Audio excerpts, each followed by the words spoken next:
Samedi dernier, le 21 novembre, le gala de l'INSA de Rennes accueillait les Décaféinés, un duo comique bien sympathique. Juste avant la représentation, j'ai eu la chance de les interviewer en compagnie de Colline et Anaïs. Je vous laisse donc écouter les propos que nous avons recueillis. Alors du coup, on est avec les Décaféinés juste avant le juste avant le spectacle. Ouais. Bonjour. Bonjour. Du coup, est-ce que vous pourriez vous présenter en quelques mots? En quelques mots. Alors, il s'appelle Clément Parmentier, il a 33 ans, ouais. C'est ça, et il fait partie du duo des Décaféinés, et voilà, il a rencontré Rémi au théâtre. Plus que quelques mots, ça, hein. Pardon. Mais ouais, je te laisse te présenter, c'est mieux. Donc lui, c'est Rémi Deval. Voilà, faut regarder où, c'est à la radio, hein, tu regardes nulle part. Oui. C'est Rémi Deval, il a 28 ans, il fait partie du duo des Décaféinés, et les deux, là, ils se sont rencontrés au théâtre. Voilà, on parle de l'autre à la troisième personne. Ouais. On n'est pas prétentieux déjà. Ouais. Ça marche. Et du coup, donc j'ai vu un peu que vos parcours avant d'être un duo comique étaient assez différents. Du coup, toi, t'es donc Clément, ça, oui. Et t'as fait donc complètement autre chose. T'étais chef de produit, ça, si j'ai suivi. Du coup, pourquoi t'as changé comme ça d'un coup? Déjà le théâtre, c'est quelque chose que j'aimais beaucoup depuis tout petit, la comédie, on va dire. Mais la vie fait que tu t'embarques dans tes études et que quand tu dis à tes parents que tu veux être acteur, c'est pas forcément super bien reçu. Donc moi j'ai pas osé le dire et j'ai continué dans ces études-là jusqu'à avoir un travail, travailler 4 ans dans une société et me dire en fait c'est pas du tout ça que je veux faire. Donc je suis retourné à mes premiers amours et j'ai tout abandonné pour faire ça. Et donc toi, Rémi, du coup, t'as toujours été un peu dans le spectacle, la représentation, tout ça. Donc c'est plutôt une continuité pour toi. Bah ouais, c'est une continuité. J'ai commencé en duo d'ailleurs aussi. J'étais avec une fille qui s'appelle Rani Bimuck, une super comédienne. Ouais, t'étais jaloux, mais on se connaissait pas. Ensuite, j'ai fait du one man show. Après, j'ai monté mes petites pièces à moi dans des petites salles parisiennes, comme tout le monde, quoi. Jusqu'à ce que je rencontre Clément et qu'on fait aussi partie de la troupe à Palman d'ailleurs, mais pas en tant que les Décaféinés, en tant que comédien indépendant. Hein. c'est de l'auto-entrepreneur. Non, mais voilà. Et du coup, jusqu'à ce que je rencontre Clément, on crée ce duo. Voilà. Alors, vous l'avez déjà un tout petit peu dit, mais ça s'est passé comment la rencontre, exactement? Très bien. Ça s'est très bien passé. J'adorais ton pull vert. T'étais magnifiquement habillé. Et toi, tes chaussures. Oh là là, tes chaussures. Oh. C'est tout de suite bien entendu vestimentairement. Du coup, on s'est dit tiens, montons un duo. Non, en fait, on jouait une pièce de théâtre ensemble. On se connaissait pas avant. On jouait une pièce de café-théâtre à Paris. Le casting nous a réunis. Voilà. Le hasard du casting nous a réunis et on s'est tout de suite bien entendu. Moi, j'ai regardé ce que faisait Rémi à côté et je trouvais ça très drôle. Et puis, merci. Voilà. Après, avec du recul, maintenant, je me dis que c'était pas terrible.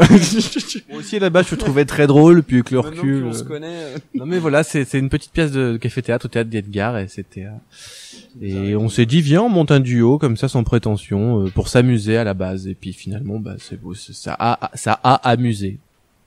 Alors du coup, mai 2012, donc premier passage, on ne demande qu'à en rire avec Je suis un musicien végétal. Pourquoi cette idée? Et moi, ce que je me suis demandé, c'est tous les on n'a pas profité. Est-ce que c'est des anecdotes un peu sur vous ou c'est complètement venu comme ça? Ben en fait, la chanson, pour être tout à fait honnête, elle a existé avant le premier sketch qu'on a fait On ne demande qu'à en rire, et on a adapté le sujet d'On ne demande qu'à en rire qu'on nous avait donné à cette chanson. Donc on a juste changé le refrain en fait. Au premier passage, ça se pardonne parce qu'on veut séduire les gens et tout, donc voilà. Mais sinon non, c'est des anecdotes absurdes qu'on a trouvées. L'anecdote sur cette chanson, surtout sur ce sketch, c'est que au départ, on partait sur un sujet complètement différent pour notre premier passage, qui était sur ce qui s'appelait la slow attitude à l'époque. Je saurais pas vous dire ce que c'est vraiment aujourd'hui.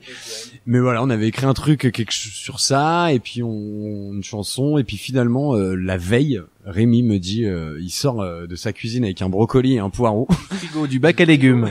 Et il me dit, viens, on prend pas de risque, on adapte notre chanson qui marche bien à ce sujet, et on voit quoi. Et on tape le poireau sur le brocoli en faisant la gueule, et on prend le parti pris du gros décalage très barré, et on verra, au moins on prend pas de risque parce que ça nous fait rire. Voilà. Et du coup, ça a plutôt fait rire le jury aussi d'ailleurs. Au départ, ils étaient surpris, après ils étaient sceptiques, après ils étaient perplexes, et après ils ont ri. C'était des phases. Ça aurait pu mal se passer. Très mal se passer. Et ça s'est bien passé. Moi, je voulais savoir, du coup, c'est comme ça que vous est venue l'idée de faire des sketchs musicaux? C'est grâce à ça? Ou vous aviez déjà ça comme idée avant? C'est une idée qui vient de Rémi au départ. Dans la pièce qu'on jouait donc à Paris tous les deux, on était d'autres personnages. On avait notamment une chanson dans cette pièce qui nous était imposée, sur laquelle on devait faire un faux playback. C'était un peu bizarre. Et un jour, Rémi est arrivé avec une chanson qu'il avait écrite. Il dit, on peut essayer celle-là. Et le soir, on l'a essayé. Les gens nous ont fait des rappels en nous redemandant la chanson. Donc on s'est dit, merde, c'est bien. Et là, avec le temps, on arrivait à la fin de ces projets-là, et Rémi m'a dit, viens, on monte un duo de chanteurs. Et à la Ringards. base, ça devait être des chanteurs ringards à la base. Et en travaillant, on s'est dit, mais viens, on rajoute, plutôt que faire des chanteurs ringards où c'est peut-être déjà vu, on fait plutôt 2 mecs losers, plus que ringards, losers, qui essayent de chanter des chansons. Et après, on a commencé à écrire un spectacle où ça fait comédie musicale, et voilà, donc ça s'est fait petit à petit. Mais au départ, c'est vrai que c'était que de la chanson. Voilà. Et c'est l'émission et ces sujets que au départ on choisissait et qui ensuite nous étaient imposés, qui nous ont fait parler, en fait, dans le cadre de ce duo. Parce qu'ils se sont dit, on va pas pouvoir rester qu'avec des chansons. À un moment donné, ils vont nous virer. C'est surtout que cette émission est tellement dure, c'est tellement dur de faire rire dans cette émission qu'on s'est dit, ça marche en chanson, on va pas commencer à écrire des textes parce que on sait pas si Vous ça l'aurez marche. donc compris, nous sommes des peureux. C'est vrai, c'est une émission super dure où on s'est dit restons avec ce qui a marché dès le premier passage, puis après il a bien fallu se renouveler et prendre des risques, des risques d'écrire un texte, pas non plus. Normalement si on est humoriste, on sait écrire des Du coup, après cette première date, ça s'est pas mal enchaîné. J'ai vu que vous avez fait des grosses dates. Alors j'ai vu le Casino de Paris, l'Olympia, le Festival d'Avignon aussi. Du coup, c'est grâce à cette émission ou vous aviez quand même déjà votre notoriété d'avant qui vous aidait? Le Casino de Paris, c'était par rapport à On ne demande qu'à en rire, c'était une soirée spéciale, donc oui, grâce à l'émission télé, ça nous a permis de jouer là-bas. L'Olympia, après, oui, bien sûr, la télé nous a fait connaître auprès d'un public plus large, ça accélère les choses, la télé, donc c'est clair que l'Olympia, ça a dû jouer avec cette notoriété. C'était en première partie d'Olivier de Benoît, et ensuite le Avignon, c'est un peu un passage obligé quand on peut le faire, bien sûr. D'aller là-bas Mais c'est vrai que l'émission c'est ce qui sans prendre des grands mots et tout ça, mais ça a changé quand même notre vie, puisque avant on avait des petits boulots et on faisait ça à côté parce qu'on se payait pas avec ça. Et très rapidement avec cette émission, on a trouvé un producteur. Du coup, il nous a fait des dates à Paris, il nous a fait tourner en province, on était payé pour ce qu'on faisait. Donc c'était un peu la première fois que ça nous arrivait dans notre vie. Quand tu commences en tant que comédien à Paris, t'es pas payé tout de suite, donc c'est voilà. Et du coup, la télé, ça nous a permis d'en vivre, et du coup d'être content par rapport à tout ça. C'est un gros tremplin. Mais attention, tout le monde ne réussit pas grâce à la télé, hein. Il y a plein d'autres choses. Nous, ça a été ce média-là. Et puis il faut s'accrocher. On écrit un nouveau spectacle. Il faut plaire aussi avec un nouveau spectacle sans la télé. Donc on va essayer de pas vous décevoir. Une question plus amitié. Ça va être pour pour l'instant, ça va être juste présenter l'autre en seulement 3 mots. Attends, faut réfléchir. Il faut réfléchir en seulement 3 mots. Gentil, confiant, et sincère. Hein. Moi, je serais plus simple, je dirais ami, tout simplement. C'est mon pote, c'est mon pote, et la période veut que on soit encore plus potes que d'habitude, et voilà, c'est mon pote, et il y a plein de qualificatifs qu'on pourrait utiliser, mais c'est tout ce que regroupe un ami, voilà. Sinon, on serait pas là ce soir à venir jouer tous les deux comme ça, quoi. Oui, parce que l'amitié est aussi importante. Quand on s'entend bien sur scène, on peut pas jouer si on s'aime pas bien. C'est con que ce soit pas filmé, parce que c'est vraiment une marque d'amitié là qu'on montre là à l'image là. Maintenant, Rémi, quelle est la plus grande peur de Clément, et Clément, quelle est la plus grande peur de Rémi? C'est quoi ta plus grande peur à toi? De faire un mauvais sketch. Je croyais que c'était les serpents, toi. Non? Oui, dans le cadre plus large, effectivement, ta plus grande peur, je sais pas, c'est... Moi, j'ai peur des lentilles, le légume. Bah voilà, c'est pour ça que je ne te ferai jamais de lentilles. D'ailleurs, je fais rarement à manger, tu me diras. Bah oui. Et maintenant, quelle est la plus grosse connerie que vous ayez fait, que vous savez que l'autre a fait? Pas la dire à la radio. Non. Grosse connerie. Ensemble, vous voulez dire? Plus celle que Rémi a dit à Clément qu'il avait déjà faite et que Clément a dit à Rémi qu'il avait déjà faite. On n'est pas des méchants garçons ni des gros déconneurs à ce niveau-là, donc on n'a pas trop fait ça, mais ensemble on en a fait quelques-unes, des micros laissés branchés alors qu'on est encore en coulisses ou des choses comme ça, et que il se trouvait que le public était pas forcément des fois très top et que tu sors de scène et tu dis putain, ils étaient super mous. Et t'as toute la salle qui t'entend. Donc ça c'est une connerie. Voilà, par exemple, faut toujours éteindre son micro dès que tu sors.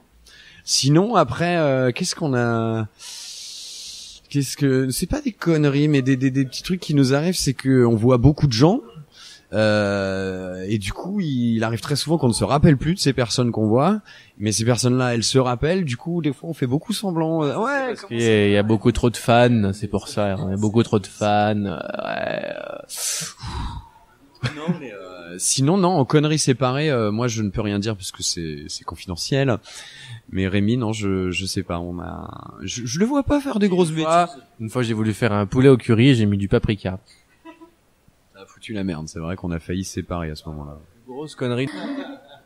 Du coup, donc si vous voulez, donc c'est quoi un peu votre actualité après l'Insta? J'ai vu que vous aviez encore des dates prévues sur votre site internet. Du coup, ça s'enchaîne pas mal au final. J'ai vu que vous alliez pas mal en Suisse. Vous avez un bon public en Suisse? Oui, on a notre actu en ce moment. Oui, c'est qu'on est en tournée. On est pas mal allé en Suisse, ouais. On est allé beaucoup en Suisse. On a joué dans plein de petites villes. On y va souvent. On a fait Montreux, le festival de Montreux, bien sûr, le fameux. Le festival de Morges-sur-Rire aussi, qui est un festival assez important là-bas. Non, c'est vrai que c'est un pays avec la Belgique où on va souvent. Bah déjà parce que c'est francophone et je pense que c'est plus facile d'aller jouer là qu'en Allemagne par exemple. Mais faudrait adapter tout le spectacle en allemand. C'est chiant. Mais non, on avait aussi une production qui fait pas mal tourner en Suisse et Belgique, donc on allait là-bas. Et puis c'est l'occasion de rencontrer d'autres types de publics, c'est rigolo. Le public suisse, faut bien le convaincre pour qui se lâche un peu, mais c'est un très très bon public. Après c'est un pays où il fait froid et où on mange beaucoup de fondue. C'est un gros inconvénient, du coup, les fondus. Ça dépend du moment où ils te la servent. À quel moment? Si c'est au petit-déj, ça peut être un gros inconvénient. Alors, Colline? Je voulais savoir combien de temps, du coup, durait votre tournée, cette fois-ci, pour le spectacle Les Décaféinés très serrés. 47 ans. Non, ça fait 3 ans qu'on tourne ce spectacle, parce qu'en fait, on a commencé, il s'appelait Dépression musicale, et il a beaucoup évolué, parce qu'on a rencontré Jarry, on a rencontré ensuite Marie-Pascale Austérite, qui était notre deuxième metteur en scène, et c'est voilà, à force de rencontres, de gens talentueux, on a vachement fait évoluer ce spectacle en 3 ans, donc on a fait une 60aine de dates de tournée, je crois que c'est ça, et on l'a joué plus de 300 fois. Donc là, ce sont les dernières, et on a créé un nouveau spectacle. Rien à ajouter. Non, j'allais dire, voilà, si vous avez Facebook, ajoutez-nous allez voir notre page Facebook, mettez un petit j'aime et vous serez au courant de toutes les actus. On publie des vidéos, on publie plein de choses et voilà, c'est cool. On reste en contact. Je veux savoir si le spectacle vous l'avez écrit uniquement tous les deux ou avec la coopération de quelqu'un d'autre. Justement, comme Rémi le disait, il a beaucoup évolué. Au départ, c'est Rémi qui a écrit la première version. Et ensuite, on a gardé cette version pendant un petit moment quand même. Après, quand on a commencé à travailler avec un metteur en scène, on a retravaillé un peu l'écriture aussi. Et du coup, c'était un peu conjoint. On retravaillait. C'était de la réécriture sur une base que Rémi avait créée au départ. Ouais, déjà que c'était très très bien, mais alors là, c'est un truc de malade. On a écrit un chef-d'œuvre tous les trois. Non, mais voilà, c'était important aussi d'écrire à trois parce qu'on a 3 regards et dont qui est notre metteur en scène et qui nous apporte énormément sur le fond du spectacle. En fait, c'est important le fond, de rire aussi, mais rire de choses qui ont un petit message. En même temps, on n'a pas un message extraordinaire, mais voilà. Merci.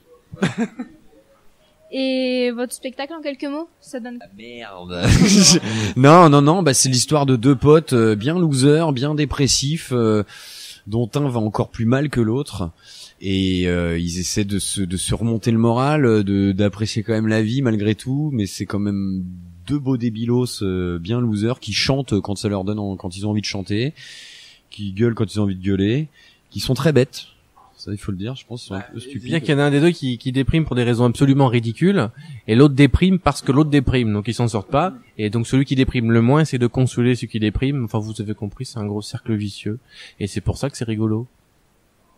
Et donc du coup, l'INSA, vous connaissiez un peu ou pas du tout avant qu'on vous propose ces dates? Ouais, beaucoup. Non, mais très sincèrement, j'ai cru comprendre que c'était une école d'ingénieurs. Donc il faut bien parler avec des chiffres et tout. Mais après, je la connaissais pas particulièrement. Et on est content de la connaître, et on va essayer de faire rire tous ces étudiants. Justement, vous sentez prêt et confiant pour ce soir?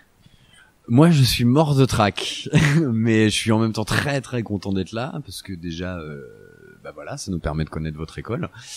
Et puis j'aime bien la région, voilà. J'aime bien la Bretagne, on n'y va pas souvent, du coup c'est l'occasion d'y aller. Et puis il y a toujours de bonnes énergies quand on joue devant des étudiants, parce qu'ils ont la pêche, ils rigolent, ils écoutent. Enfin, si on joue devant des personnes très très âgées qui ont plus de 100 ans, il y a quand même moins de rire. Mais là encore, moins ambiance, ouais, c'est moins ambiance. On l'a jamais fait d'ailleurs, mais voilà. Donc on est super heureux. On n'a jamais fait la tournée des vieux. Non. On le fera quand on sera nous-mêmes vieux. Ok, bah c'est tout pour nous du coup. On vous souhaite bon courage pour ce soir. On est sûr que ça va super bien se passer. On peut faire des gros bisous à tous les étudiants de l'INSA. Bah on voilà. vous fait de gros bisous. Voilà, c'est tout pour nous. Encore bravo aux décaféinés pour leur performance samedi soir, qui a été grandement appréciée par tous les Insaliens de Rennes. Il ne me reste donc plus qu'à leur souhaiter bonne chance pour la suite. Salut!